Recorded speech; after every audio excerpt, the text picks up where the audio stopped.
All right, fastest 15 minutes on the internet, fastest 15 minutes in social media. And my name is Judson Powell. Hit the like button, hit the subscribe button, hit all the buttons for me, but most of all, hit the love button. All right, here we go.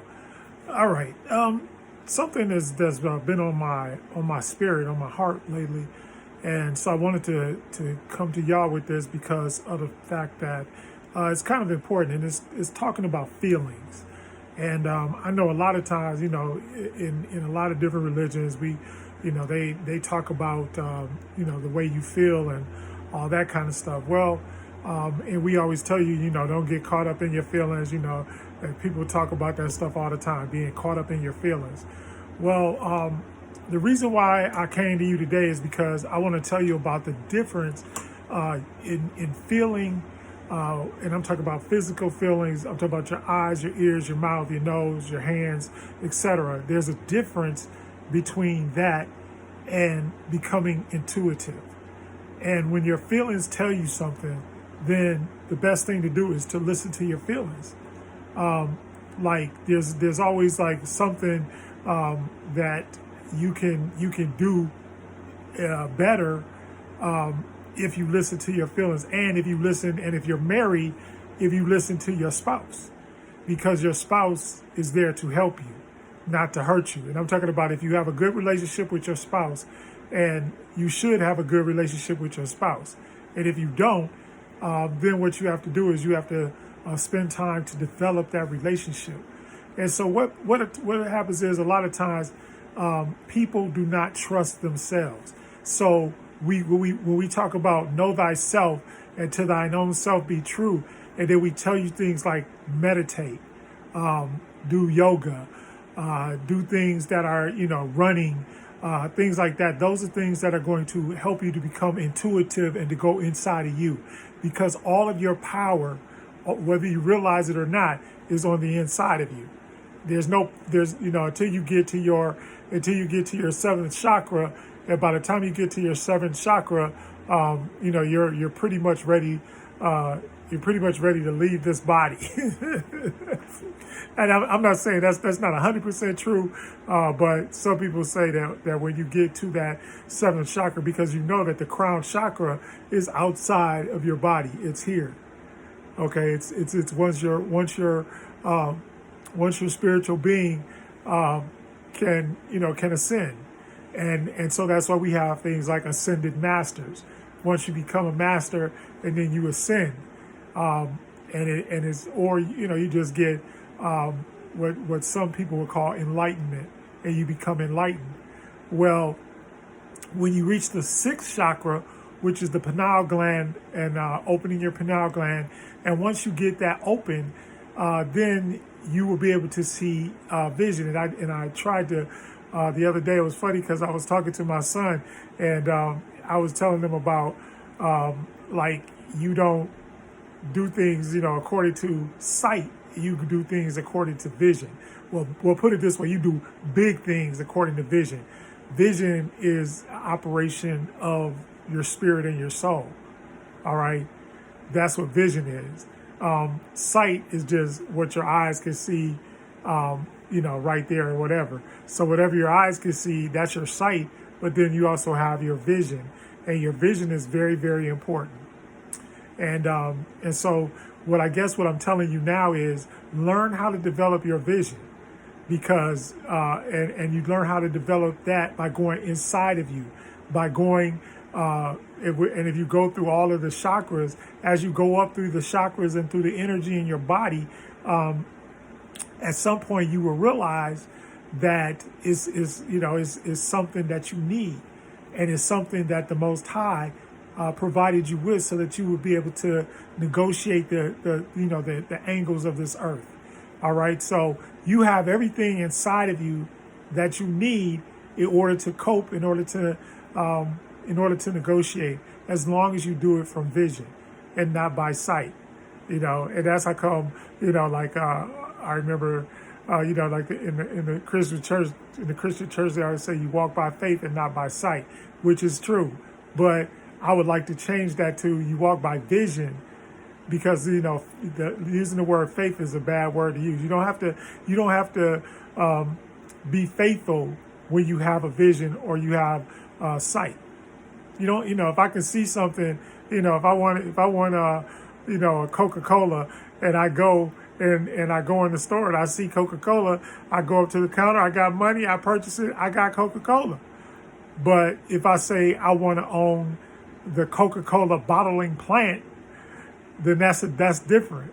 If God gave me the vision that that's what I'm going to do, is I'm going to open the Coca-Cola bottling plant, and so that's like we tell everybody to, and in fact, dreams are a part of vision.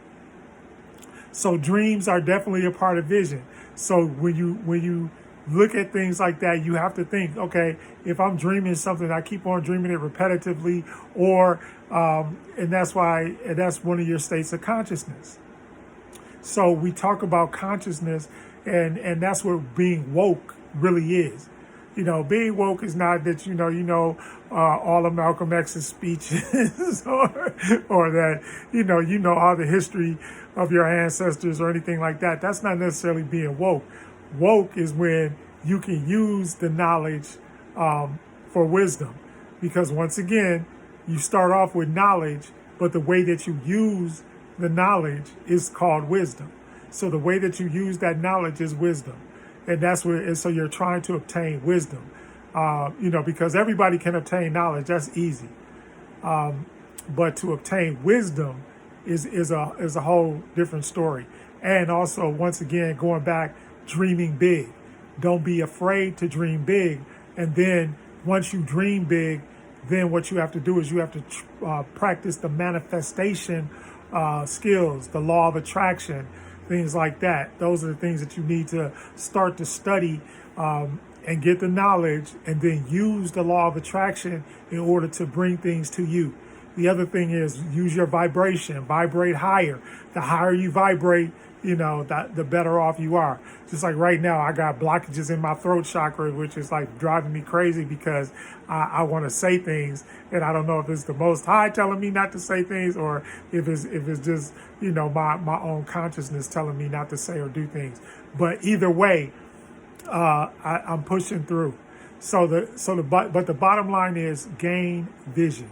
The more vision you gain, the better off you'll be in this life, in this life on this planet, in this spiritual plane. In this physical plane. Because remember, you are a physical being that is on a spiritual journey. Okay? And you're a spirit that's on a physical journey. I always get that mixed up. Anyway, but you understand what I'm saying. You are a spirit, okay? And you are on a physical journey.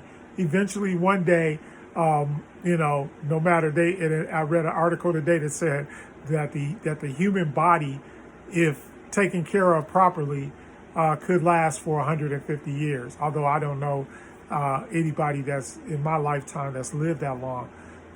Or heard about it. I think there were some twins that were in the mountains of Russia that lived into the 120s, like into the late 120s or something like that. But that's the oldest person, the oldest two people that I knew. And it was funny, they died right real close to one another. So your body is only made to last so long. And basically what has happened is that your spirit has inhabited this body. Okay, and that's basically what happened. Your spirit inhabited the body, and now you're in this body, moving around, doing things, and navigating the spiritual plane.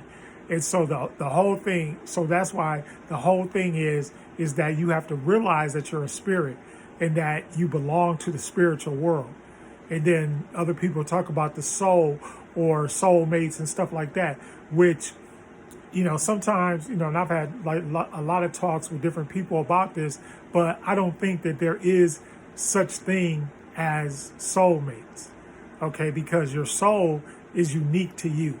Your soul is your whole deal, right? It doesn't have anything to do with anybody else. So the soul is really the combination or the entire makeup of your spiritual being that you've gotten since you've been here.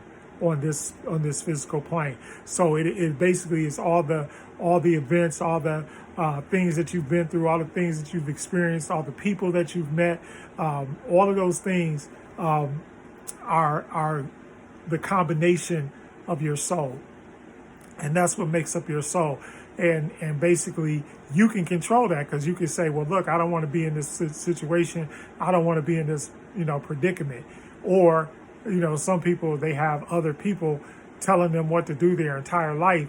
And so their soul is infested with things that they didn't want to be there. All right.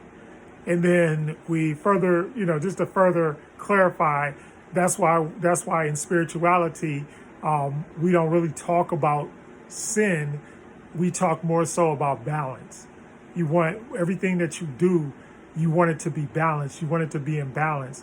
And that's what the principles of Ma'at, the 42 negative confessions of Ma'at, that's what they're about. So if you live within Ma'at, okay, and you can go down and you start making those negative confessions, and you get to one of them and you can't say it because it's not true. If there's no truth in what you're saying, then you know that you don't meet all of the negative confessions. And at that point, what you want to do is, wherever you are, and the other thing is, you don't want to be too high either, because that's pride and vanity and ego. So pride, vanity, and ego is just as bad as being, out of, it's just being out of balance and being out of sync. And sometimes, like you feel weird, or you get a weird feeling. Well, you have to start trusting, because that's spirit. You have to start trusting those feelings. And that's the thing about when we talk about feelings, between what you're receiving physically and then what you're receiving spiritually. And when you start receiving something spiritually, you have to learn how to trust yourself and trust the Most High, that whatever it is that you're feeling on the spiritual level, that you are able to live it out. So if you keep on feeling like, maybe I shouldn't go here. Like if you're getting ready to go some places, like, and you get these strong feelings about, no, I don't think you should go, then you need to listen to yourself.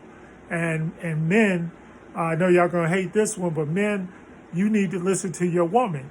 And when I say that, I mean wife, because your wife is the spiritual side of your bond, and you are the physical side of the bond. That's why you're bigger and stronger. All right. So that's why you have more. That's why you have a different size than she does, and she's more in tune to spirituality. Why? Because her body is a conduit from the spiritual world into the physical world through childbirth. So that's what that entails. So the union of marriage, when you say the union of marriage, then that's what happens in the, and that's why they tried to destroy marriage, tried to destroy families, tried to destroy the Trinity, tried to destroy everything that had us doing with spirituality in that aspect.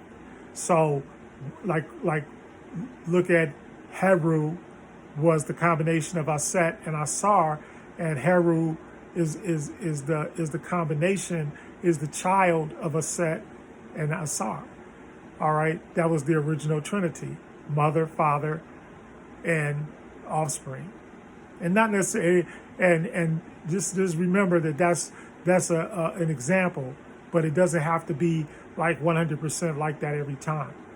All right, but as time went on, they tried to get rid of that, the whole Father, Son, Holy Spirit, which was, not true. Everybody that's born has a spirit. Everybody that comes here has a spirit. No matter what their physical condition is, they still have a spirit, as long as they have breath and blood. The life force is in the blood.